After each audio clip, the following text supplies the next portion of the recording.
Hello everybody, आप सभी का मेरे चैनल फिजिक्स क्लास में स्वागत है। आज हम ऑसिलेशंस चैप्टर से नीट 2016 एंड नीट 2017 के क्वेश्चन सॉल्व करेंगे। फर्स्ट क्वेश्चन है, a body of mass m is attached to a lower end of a spring whose upper end is fixed. The spring has negligible mass. When the mass m is slightly pulled down and released, it oscillates with time period 3 seconds. When the mass is increased by 1 kg, the time period of oscillation becomes 5 seconds. The value of m in kg is 3 by 4, 4 by 3, 16 by 9 and 9 by 16. Time period of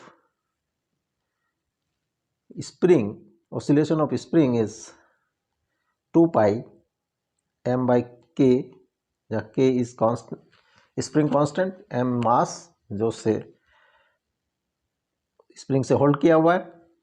first condition में m mass है और 3 second time period है, तो 3 is equal to 2 pi m by K. Second condition में जो time period 5 second है, 2 पाई और 1 kg का मास इसके साथ m के साथ ऐड कर दिया, तो टोटल मास हो गया m plus 1 under root. This is equation 1 and equation 2। Divide equation 1 by 2, 3 by 5 will come m upon m plus 1 under root. Square कर they both side, 9 by 25 is equal to m upon m plus 1 और 9 m plus 1 is equal to 25 m into 25. 9m plus 9 is equal to 25m और 25m minus 9m is equal to 9, 16m is equal to 9, m is equal to 9 by 16 kg. 9 by 16 kg m की value होगी। This D is the correct option.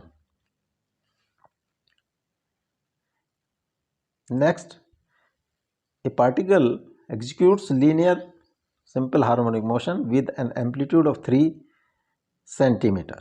When the particle is at 2 centimeter from the mean position, the magnitude of its velocity is equal to that of the acceleration.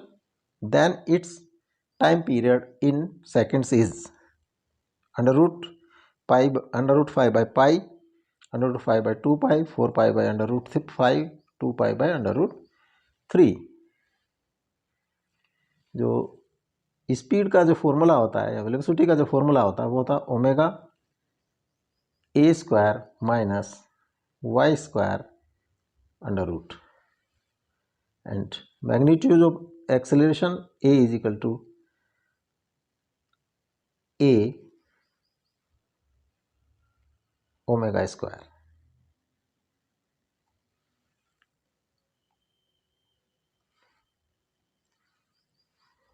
Omega square y.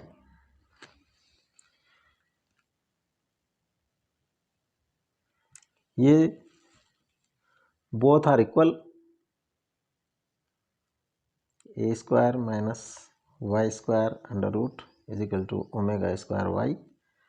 Omega से omega cross हो गया, a square minus y square under root omega y. A की value है 3 centimetre, 3 का square minus 2 का square और omega into 2। 9 minus 4 under root is equal to 2 omega और under root 5 is equal to 2 omega की value होती है 2 pi by t, तो under root 5 is equal to 4 pi by t और t is equal to 4 pi by root 5। This is the time period. This C is the correct option. Next question है, a spring of force constant K is cut into length of 1:2:3, they are connected in series and the new force constant is K dash. If they are connected in parallel and force constant K dash, then K dash upon K double dash is 1:6, 1:8, 1:11 and 1:14. जो force constant होता है that is inversely proportional to length. K is equal to, अगर हम कोई constant मान लें L, जो L को अगर टोटल लेंथ L है स्प्रिंग की, उसको 1:2:3 में कन्वर्ट किया गया है. तो फर्स्ट पार्ट जो लेंथ का होगा, अगर ये L है, फर्स्ट होगा L/6, सेकेंड होगा 2L/6 एंड थर्ड होगा 3L/6. तो K1 जो फर्स्ट का, अगर इसका K1 है, ये K2 है एंड दिस इज K3. तो K1 विल बी C/L/6 और 6C/L और 6K. सिमिलरली K2 होगा 6/2L into C/L is equal to 3K and K3 होगा 6/3L इंटू C/L और 2K. ये तीनों का फोर्स कांस्टेंट होगा. जब सीरीज में जोड़े हैं, the first they are connected in series, और K डैश, तो 1/K डैश होगा 1/K1 plus 1/K2 plus 1/K3.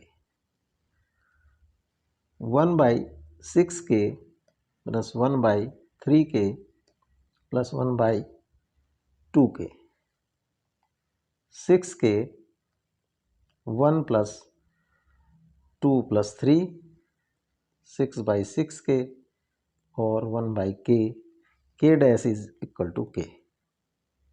K dash की वैल्यू K के इक्वल है. अब K डबल डैश होगा, वो होगा जब पैरेलल में ऐड करते हैं तो सभी फोर्स कांस्टेंट ऐड हो जाते हैं. K1 plus K2 plus K3, 6K plus 3K plus 2K is equal to 11K. तो रेशियो होगी K dash ratio K double dash, K ratio 11K is equal to 1:11. उनकी रेशियो होगी 1:11 होगी. This C is the correct option.